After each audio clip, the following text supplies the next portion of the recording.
27 yanvar 1571-ci ildə Herat yaxınlığında Məhəmməd Xudabəndə ilə Xeyrənsə bəyimin 3-cü oğlu olaraq dünyaya gəlmişdi. Atası Səfəvi imperiyasının 2-ci şahı 1-ci Təhmasibin ilk oğlu idi. Məhəmməd Xudabəndə oğlu üçün Abbas adını seçmişdi. Şah Abbasın Səfəvi imperiyasının hərbi, iqtisadi və siyasi baxımdan zirvədə olduğu dövrü formalaşdırmasına baxmayaraq, o hakimiyyətə imperiyanın ən çətin zamanlarından birində gəlmişdi.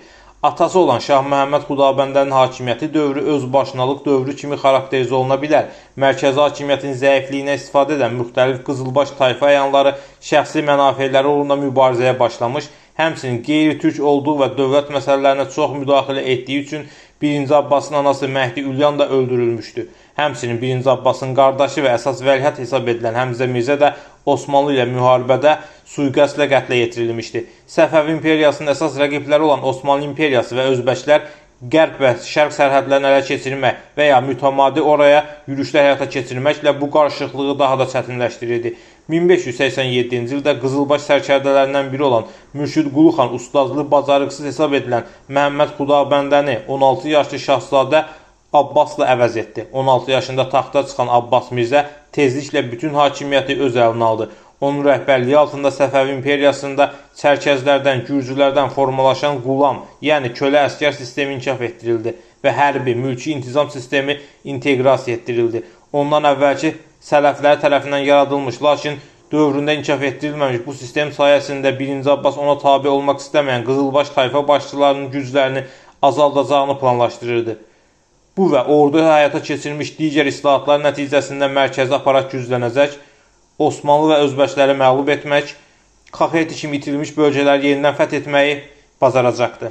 Abbas yeni döyüş qaydalarına əsasən ordunun artilleriya gücünü də artırmış və nəticədə bir döyüşdə 500 topdan yaralana biləcək səviyyə çatdırmışdı. Orduda qəti nizam-intizam qaydaları hökm sürürdü.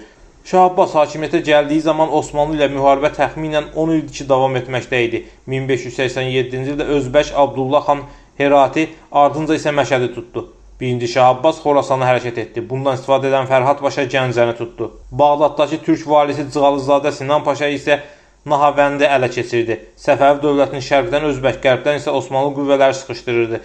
Daxildə isə əmirlər arasında çəkişmələr gedirdi. Şah Abbas iç çəkişmələri aradan qaldırmaq üçün Osmanlı hökuməti ilə barışığa getmək istəyirdi. Osmanlı dövləti də barışığa meyil göstərirdi. Uzun sürən savaşlar Osmanlı dövlətində də maliyyə çətinlikləri yaratmışdı.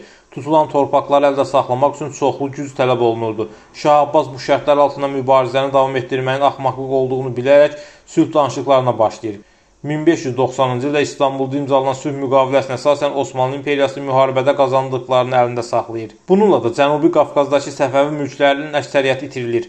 Müqavilə Osmanlı imperiyası üçün böyük uğur hesab edilə bilərdi. Çünki onlar böyük əraziləri özlərinə birləşdirir, lakin status quo uzun müddət davam etmədi. 1-ci Abbas vaxtdan istifadə edərək öz ordusunu yenidən qurdu. Əldə qalmış Azərbaycan torpaqlarını Vahid bəylərbəlikdə birləşdirir. Paytaxt olaraq Ərdəbili seçir. Şah Abbas 1604-cü ildə ilkin olaraq Təbriz və Naxçıvanı Osmanlı işğalından azad edir. Lakin Osmanlıların əsas qüvvələri ilə döyüş hələ qabaqda idi. Osmanlı ordusu Sinan Paşanın rəhbərliyi altında 1604-cü ilin iyununda İstanbuldan ayrılır.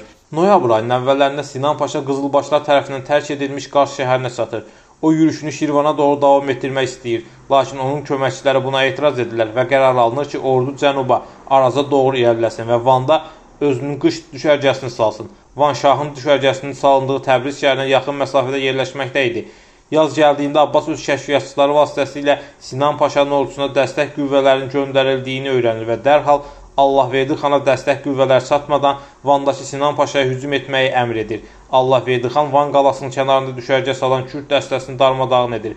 Qaladakı Osmanlı ordusunun bir hissəsi və Sinan Paşa ilə əlaqə qurmaq istəyən başqa bir Osmanlı hərbi birləşməsi darmadağın edilir. Bunlar 1514-cü ildə Şah İsmailin Osmanlılar tərəfindən məğlub edildiyi döyüşün baş tutduğu düzənlik olan Çaldırana simvolik səfər zamanı Abbasın qarşısında parad edilir. Güclü formada dəstək aldıqdan sonra Sinan Paşa yenidən hücuma keçir və Azərbaycana yürüş edir. Nəhayət iki ordu Təbriz yaxınlığında Sufyan adlı yerdə üz-üzə gəlirlər. Osmanlı ordusunun sayı 100 min nəfər, Qızılbaş ordusu isə 60 min nəfər idi. Sufyan döyüşü 6 noyabr 1605-ci ildə baş tutur. Elə həmin gün Qaracay xan tərəfindən idarə edilən Səfəvi ordusunun bir hissəsi döyüş meydanının ən hündür yerinə çıxır və bu onların Osmanlı ordusu tərəfindən görülməsini mümkün edir. Bu Abbasın böyük toqquşmadan çəkinmək barədə əmrini əsas tutaraq kiçik toqquşmalardan sonra geri çəkilməyə başlayır. Osmanlı ordusunun komandanlarından biri olan Kösə Səfər Paşa bunu zəiflik əlaməti kimi dəyərləndirib onları təqib etməyə başlayır. Halbuki Sinan Paşa bunu qadağan etmişdi. Tələyə düşən Osmanlılara Qızılbaş süvariləri amansız hücum edir. Süvarilər qarşısını tab gətirə bilməyən Osmanlı ordusu qaçmağa başlayır. Səfəvi ordusu Osmanlılar üzərində böyük qələbə qazanır. Sufyan döyüşündə alçaldıcı məğlubiyyətə uğrayan Osmanlı imperiyası dərhal Səfəvi imperiyası ilə sülhə nail olmaq istəyir və bunun üçün fərqli yol seçir. Osmanlı sultanının anası şahı sülhə razı salmaq üçün ona Zeynəb bəyin vasitəsilə yaxınlaşmaq istəyir və vasitəsi olaraq İstanbulda əsir olaraq saxlanılan Gürcü kralının arvadı Gülsurəni seçir.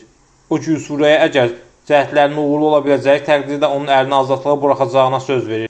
Gülsurənin vasitəsilə Zeynəb bəyimə məktub yazan sultanın anası ondan şahı sülhə razı salmağı xahiş edir və bildirir ki, müharibənin davam etməsi müsəlmanların bir-birinə daha da ziyan verməsi ilə nəticələnəcək.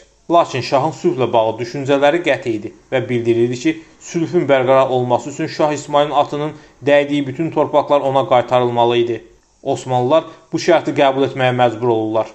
Beləliklə Şah Abbas itirilmiş bütün torpaqları geri qaytarır. 1629-cu ildə Şah Abbas 57 yaşında vəfat edir. Onun vəfatından sonra imperiya yenidən zəifləməyə başlayır.